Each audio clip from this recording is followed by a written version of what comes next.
நண்பருடனான கொடுக்கல் வாங்கல் விவகாரத்தில் தருமபுரி மாவட்ட காவல் கண்காணிப்பாளர் அலுவலக வளாகத்தில் கடந்த 4ஆம் தேதி மண்ணெண்ணெய் ஊற்றி தீக்குளித்த விவசாயி ஜெயராமன் என்பவர் 5 நாட்களுக்கு பிறகு சிகிச்சை பலனின்றி உயிரிழந்தார்.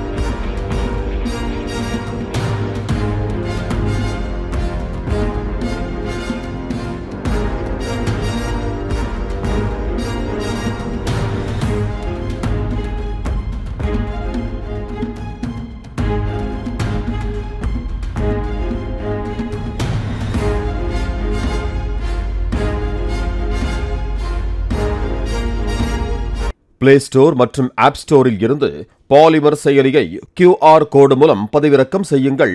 செய்திகளை உடனுக்குடன் பெறுங்கள்.